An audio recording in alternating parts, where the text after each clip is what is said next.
எல்லோருக்கும் வணக்கம். இன்னைக்கு நம்ம பார்க்கக்கூடிய சப்ஜெக்ட், கலியுகத்தில் யாருடைய கோபம் வலிமையானது. பொதுவாக நம்ம என்ன முடிவு பண்ணுவோம் அப்படின்னு பார்த்தீங்கன்னா, என்னோட கோபம் பயங்கரம். நான் கோவப்பட்டா என் குடும்பத்தில் இருக்கவங்க, அப்பா, அம்மா, மனைவி, குழந்தைகள், என் நண்பர்கள், ஆஃபீஸ் ஸ்டாஃபு எல்லோரும் பயப்படுவாங்க. நான் வச்சு தான் சட்டம் அப்படிலாம் நம்ம சொல்கிறவங்க கேள்விப்பட்டிருக்கோம். இப்போ நம்ம குடும்பம் நம்ம கோபம் நம்ம குடும்பத்தில் இருக்கவங்கள பாதிக்கலாம். இதை விட யாரோட கோபம் இந்த நேரத்தில் ஜாஸ்தியாக இருக்கும், அதை பற்றி தான் நம்ம பேசிகிட்டு இருக்கோம். யார் அதிகமாக இருக்கும்? ஃபார் எக்ஸாம்பிள், இப்போ புட்டின் அவரோட கோபம் அதிகமாக இருந்ததுன்னா அவர் என்ன பண்ணலாம்? யுக்ரைனை துவம்சம் பண்ணலாம்.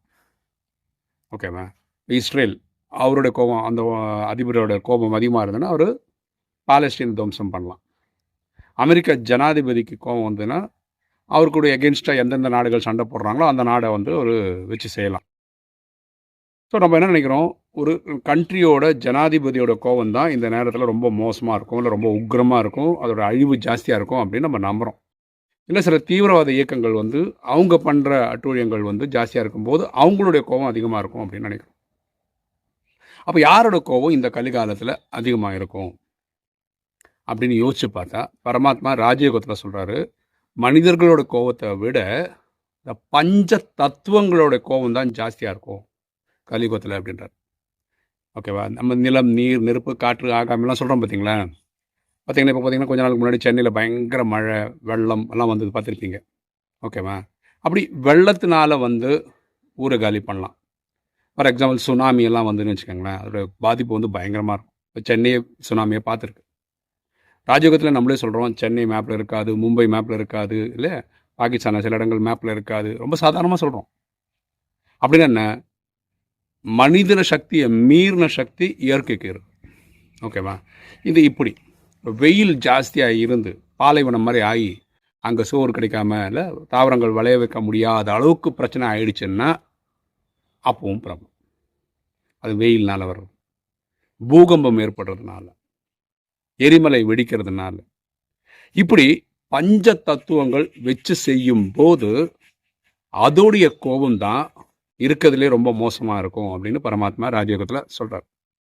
இப்போ நம்ம பார்க்குறது எப்படின்னு பார்த்தீங்கன்னா, ஒரு ஊரில் மழை பெய்யும், வேறு ஏதோ ஒரு ஊரில் வறட்சி இருக்கும், வேறு எங்கேயோ எரிமலை வெடிக்கும், வேறு எங்கேயோ பூகம்பம் நடக்கும். இதெல்லாம் வேறு எங்கெங்கேயோ நடக்குமா? இப்போ மனிதனுடைய சிஸ்டம் ரொம்ப பர்ஃபெக்டாக இருக்குது. அப்படின்னா பார்த்தீங்கன்னா, ஜப்பானில் பார்த்தீங்கன்னா 7.5 நினைக்கிறேன் ரீசெண்டாக நடந்த ஒரு எர்த்குவேக்கோட இது மேக்னிடியூடு. ஆனால் அவங்க அந்த மாதிரி டெக்னாலஜி கண்டுபிடிச்சிருக்காங்க, வீடெல்லாம் விழாத மாதிரி. அப்படியும் ஒரு 40 பேர் தான் இறந்தாங்க. ஆனால் இதே இது வேறு நாட்டில் நடக்கும்போது ஆயிரக்கணக்கில் மக்கள் சாப்பிட்றாங்க. இப்போ மனிதர்கள் எப்படி இந்த பூகம்பத்துக்கு அடியில் வாழ்கிறது அப்படின்னா கற்று வச்சுருக்காங்க. ஆனாலும் பரமாத்மா என்ன சொல்கிறாருன்னா, இப்படி தான் மனிதர்கள் கடைசியில் இறக்கிறதுக்கு வாய்ப்பு இருக்குது. பஞ்ச தத்துவங்கள் அவ்வளோ உக்ரமாக இருக்குது, அதோட கோபம் தான் பயங்கரமாக இருக்குது அப்படின்னு சொல்கிறார். இப்போ பாருங்கள், எல்லாம் தனித்தனியாக நடக்குது இல்லை, இதெல்லாம் ஒன்றா நடந்தால் என்ன ஆகும்? ஒரு சில வெள்ளம் அடிக்குது, அதே டைமில் ஒரு பூகம்பம் ஏற்பட்டு அதே டைமில் சுனாமி வந்துச்சுன்னா இது கடைசியில் ஆகும் அப்படின்னு சொல்கிறார். இப்படியெல்லாம் விநாசம் வரும். ஓகேவா? நம்ம ஜட்ஜ்மெண்ட் எப்படி எதிர்பார்க்குறோம் அப்படின்னு பார்த்தீங்கன்னா 2036 போல் எதிர்பார்க்குறோம். அதாவது ராஜயோகத்தின்படி நம்ம என்ன சொல்கிறோன்னா, நம்மளாம் ரெடி ஆக வேண்டியவங்கெல்லாம் 33 கோடி பேர் சத்தியுக திரேதாயத்துக்கு வருவாங்க. அவங்க அதுக்கு ரெடி ஆகணும்.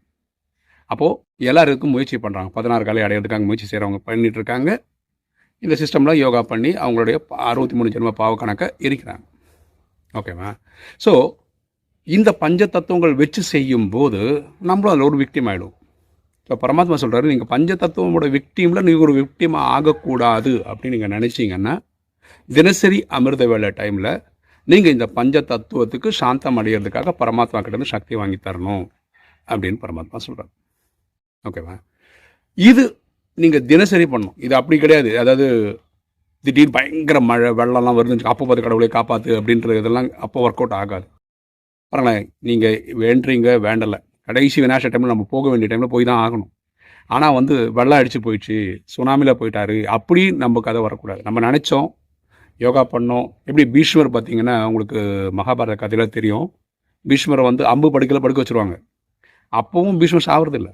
பீஷ்மராக விரும்பி தான் என்னைக்கு இறக்கணும்னு நினைக்கும் போது இறக்குறாரு. அந்த மாதிரி நீங்களும் நானும் பண்ண முடியும். ராஜயோகத்தில் நினைவு பண்ணி நான் இந்த மாதிரி கஷ்டத்தை பார்க்க விருப்பப்படல, நான் கிளம்புறேன் அப்படின்னா நீங்கள் டக்குன்னு உங்கள் ஆத்மாவை சரீரத்தை வந்து எடுத்துகிட்டு போயிட்டே இருக்கலாம். இதெல்லாம் எப்போ முடியும்னா நீங்கள் அந்த அளவுக்கு யோகா பண்ணும்போது. ஸோ அந்த பஞ்ச தத்துவங்களை வச்சு செய்யக்கூடாது அப்படின்னு நீங்கள் நினைச்சிங்கன்னா, நீங்கள் அதுக்காக ஒர்க் பண்ணுறீங்கன்னா, நீங்கள் இப்போவே ராஜயோகத்தில் அமிர்த வேலையில் இந்த பஞ்ச தத்துவம் நீர் நெருப்பு காற்று ஆகாயம்லாம் சொல்கிறோம் இல்லையா, இதுக்கு நீங்கள் சக்தி வாங்கி கொடுக்கணும். நீங்கள் தினசரி சக்தி வாங்கி கொடுத்தீங்கன்னா, இப்போ உங்கள் ஊரில் இப்போ நான் சென்னையில் இருக்கேன், சென்னை வந்து வெள்ளத்தில் காலி ஆகிடும்னு பரமாத்மா சொல்கிறாரு. அன்னைக்கு நான் காப்பாற்றப்பட வேண்டி இருந்ததுன்னா அப்போ என்ன ஆகிடுவேன்னா, எனக்கு வந்து ஒரு சிக்னல் வரும், நான் வேறு ஊருக்கு கிளம்பி வந்துடுவேன். இப்போ பார்க்குறீங்களா, நீங்கள் வீடியோ பார்க்குறீங்களா, உங்கள் பேக்ரவுண்டே பார்த்தீங்கன்னா மரம் செடி கொடி எல்லாம் பயங்கரமாக இருக்குது இல்லையா, ஒரு மாதிரி ஃபாக் இதெல்லாம் இருக்குது. காரணம் வந்து நான் கேரளாவில் இருக்கேன், சொந்த ஊரில் இருக்கேன். ஆக்சுவலாக எனக்கு திரும்பி வரதுக்கான டிக்கெட் கிடைக்கல, அதனால் ஷெடியூல் பண்ண வீடியோஸ்லாம் முடிஞ்சிச்சு. அதனால் இப்போ வந்து ரெக்கார்ட் பண்ணுறோம். அதே மாதிரி அன்றைக்கி கிளம்பி வர மாதிரி ஒரு சிக்னல் வரும், நம்ம கிளம்பி வந்திருப்போம், அதுக்கப்புறம் விநாசம் நடக்கும், அதுக்கப்புறம் சென்னை மேப்பில் இல்லாமல் போயிருக்கும், இதெல்லாம் நடக்கலாம். ஓகேவா? அப்படியே சரீரம் விடுற மாதிரி இருந்தாலும் நம்ம பயப்படவே மாட்டோம். ஏன்னா நம்ம வந்து ஏற்கனவே யோகா பண்ணி நம்ம சக்திசாலியாக இருப்போம். சரியா? ஸோ இந்த வீடியோவில் நம்ம சொல்ல வர விஷயம் என்னென்னா, உங்கள் கோவம் தான் பெருசு, இல்லை அவரோட கோவம் தான் பெருசு, இல்லை இந்த ஜனாதிபதியோட கோவம் தான் பெருசு அப்படிலாம் நீங்கள் நினச்சிங்கன்னா எல்லாமே தப்பான ஆன்சர் தான். யாரோட கோவம் ஜாஸ்தின்னா இந்த இயற்கையோட கோவம் தான் இப்போ கடைசி மினிட்டில் ஜாஸ்தியாக இருக்கும். நம்ம என்ன நினைக்கிறோம், விநாசம் வந்து தேர்ட் வேர்ல்டு வரலாம் முடியும் அப்படின்னு நினைக்கிறோம். உண்மைதான். ஆனால் அது மட்டும்தான் விநாசத்துக்கான காரணமான கிடையாது. இந்த இயற்கை சீற்றங்களும் சேர்ந்து நடக்கிறதுனால தான் விநாசம் நடக்கும். அதே மாதிரி உள்நாட்டு போர் நடக்கும், பஞ்சத்தினால மக்கள் இறப்பாங்க, இதெல்லாம் வேறு வேறு காரணங்கள். ஸோ யாரோட கோவம் இந்த நேரத்தில் ஜாஸ்தின்னா பஞ்ச தத்துவங்களோட கோபம் தான் ஜாஸ்தி. அதனால் நீங்கள் ராஜயோகியாக இருந்தீங்கன்னா தினசரி இந்த பஞ்ச தத்துவத்துக்கும் இறைவங்கிட்ட இருந்து சக்தி வாங்கி அதை சாந்தப்படுத்துறதுக்கு பண்ணுங்கள். அது வச்சு விஸ்வரூபம் எடுக்கும்போது உங்களுக்கு அன்றைக்கி நன்றி கடன்ற பேரில் உங்களை ஒன்றும் பண்ணாது. இது பரமாத்மா கொடுக்குற கேரண்டி. ஓகே, இன்றைக்கி வீடியோ உங்களுக்கு பிடிச்சிருன்னு நினைக்கிறேன். லைக் பண்ணுங்கள், சப்ஸ்கிரைப் பண்ணுங்கள், ஃப்ரெண்ட்ஸ் சொல்லுங்கள், ஷேர் பண்ணுங்கள், கமெண்ட்ஸ் போடுங்க. தேங்க்யூ.